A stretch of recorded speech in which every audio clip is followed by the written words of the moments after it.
বাচ্চাদেরকে রাসূলের গল্প যদি না শোনান যে তিনি ছোটবেলায় কেমন ছিলেন, তাহলে আপনারা, আপনাদের বাচ্চারা আপনাদের জন্য গর্বের বা অহংকারের কারণ হবে, এটা কখনোই বলতে পারবেন না। একজন মানুষ গোটা জীবনে একবারও মিথ্যা কথা বলেন নাই, তার নাম কি? মুহাম্মাদুর রাসূলুল্লাহ সাল্লাল্লাহু আলাইহি ওয়াসাল্লাম। আপনি চিন্তা করে দেখেন, তার গোটা জীবনে, ছোটবেলা থেকে একেবারে শিশুকাল থেকে শুরু করে মৃত্যু পর্যন্ত জীবনে কোনোদিন মিথ্যা কথা বলেন নাই। এবং এটা আমাদের দাবি না, এটা হচ্ছে তার শত্রুদের দাবি, যারা তার বিরোধিতা করেছে। তারা বলেছে যে তিনি তার জীবনে কোনোদিনই মা জাররাবতু আলাইকাল কাযিবা আবাদা, কোনোদিন আপনাকে মিথ্যা কথা বলতে শুনিনি। বুঝতে পেরেছো তোমরা? তোমরা যে ছোটরা শোনো, তোমরা যদি নবীজির মতো হতে চাও তাইলে জীবনে কখনোই মিথ্যা কথা বলা যাবে না। কখনোই কি বলা যাবে না? মিথ্যা কথা বলা যাবে না। সত্য বলবা। ভুল হলেও তুমি একটা অন্যায় করেছো, তারপরে বলবা মামনি আমি ভুল করেছি। এবং তোমরা জানো আদম আলাইহিস সালামও ভুল করেছিলেন, গাছের ফল খেয়েছেন, তিনি স্বীকার করেছেন এবং এই কারণে তিনি নবী। আর শয়তানও কি করেছে? ভুল করেছে, ওনাকে গাছের ফল খেতে উদ্বুদ্ধ করেছে। শয়তানও ভুল করছে, কিন্তু সে কি ভুল স্বীকার করেছে? এই কারণে সে কি? শয়তান। This is the difference between these two. Recognition of your fault, acknowledgement of your crime, because that will lead you ultimately to the repentance. কেউ যদি ভুল করার পর স্বীকার করে তাহলে সে কি করবে? ক্ষমা চাইবে। ভুল করার পর স্বীকার না করলে আপনার তখন মাথায় বিভিন্ন ধরনের অজুহাত এবং অভিযোগ আসতে থাকবে। তখন মানুষ ডেরেল হয়ে যাবে, শয়তানের অনুসারী হয়ে যাবে। বাচ্চাদেরকে ছোটবেলা থেকেই ওরা যেন সত্য বলে। আপনি যদি পড়ান Johnny Johnny yes papa eating sugar, no papa, then কি ওপেন ইউর মাউথ, তারপরে কি বলে? লা হা হা হা হা। তার মানে সে কি সত্য বলেছে না মিথ্যা বলেছে? সত্য বলেছে না মিথ্যা বলেছে? মিথ্যা বলেছে। আপনার বুঝেন নাই কথা? ও তো মিথ্যা বলেছে, ও মুখ সুগার মানে মিষ্টি খেয়েছে, কিন্তু বলছে আসলে খাই নাই। অর্থাৎ এই যে ছোটবেলা থেকে মিথ্যা তাদেরকে শেখানো, এটা কিভাবে হবে?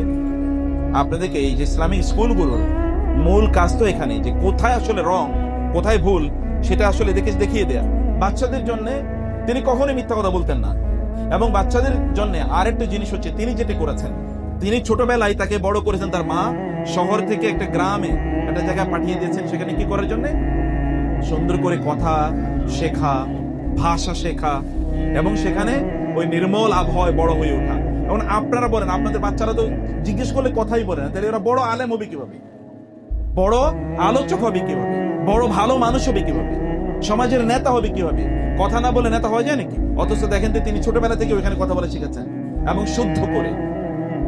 আপনি যখন বাসায় কথা বলেন তখন ওর সাথে শুদ্ধ, পরিশুদ্ধ, কেবল শুদ্ধ না, লিঙ্গুইস্টিক্যালি শুদ্ধ না, পরিশুদ্ধ, মোরালি কথাগুলো শুদ্ধ কিনা, সুন্দর কিনা, এটা বলতে হবে। এবং তিনি এত সুন্দর করে কথা বলতেন যে মানুষ মুগ্ধ হয়ে যেত, মুগ্ধ হয়ে তার কথা শুনত।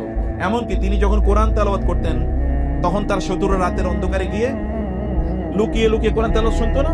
This is the beauty of his language, ভাষার সৌন্দর্য। আপনারাও সুন্দর করে কথা বলা শিখুন এবং ওদেরকে সুন্দর করে কথা বলা শেখান। ওরা যেন কথা বলে, উত্তর দেয়। চুপ করে বসে থাকে, আপনি মনে করেন আমার বাচ্চাটা খুবই ভালো, চুপ করে বসে আছে, কোনো কথা বলে না, মুভ করে না, আসলে ও কিন্তু ভেতর থেকে নষ্ট হয়ে যাচ্ছে, ক্ষতি হয়ে যাচ্ছে। অতএব ওদেরকে কথা বলা শেখানো এটা আপনাদের দায় এবং দায়িত্ব। এবং ওরা যেন নির্মল পরিবেশে থাকে। ওদেরকে মাঝে মাঝে আকাশের দিকে তাকিয়ে থাকতে বলো তো বাবা একটু আকাশের দিকে তাকাও, একটু তারকাগুলো দেখো, একটু চাঁদ দেখো। আকাশ মানে ছাদে নিয়ে যান, একটু চাঁদের দিকে তাকাক, আকাশে তারকা গনুক। এবং বিভিন্ন জায়গায় মাঠে যখন যায় অথবা রাস্তা দিয়ে যখন যান তখন গাছের দিকে তাকাতে তাদেরকে বলেন পরিবেশের দিকে তাকাক। এগুলো থেকে ওরা শিখে। আপনার নবী কিন্তু তাই করেছেন। আপনার নবী তাই করেছে না? মরুভূমিতে বড় হয়ে উঠেছে, বিশাল বড় বিস্তৃত মরুভূমি। তখন তিনি বুঝতে পেরেছেন আল্লাহ কত বড়। যদি মরুভূমি এত বড় হয় তাহলে আল্লাহ তাআলা কত বড়। এগুলো ওদেরকে নিয়ে যাও, ঘরের কোণের মধ্যে বন্দি করে রাখবেন না। একটা শয়তানের বাক্স এখন আমাদের ঘরে আছে। শয়তানের বক্স কি? এখন এটা যে ছোট্ট মোবাইল। আপনার বাচ্চা মোবাইল না দিলে খায় না, ও না খাক, আপনি মোবাইল দেবেন না। না খেলে কতক্ষণ না খেয়ে থাকবে? মানুষ না খেয়ে মারা যায় না, যখন ওর ক্ষুধা লাগবে তখন ও খেতেই আসবে। অতএব তাকে এই ব্যাপারে এই জায়গায় আপনাদেরকে হার্ড হতে হবে। এই শুধুমাত্র স্ক্রিনের দিকে সারাদিন তাকিয়ে থাকলো, ও তো কয়েকদিন পরে চোখেই দেখবে। এটি আপনাদের করা দরকার।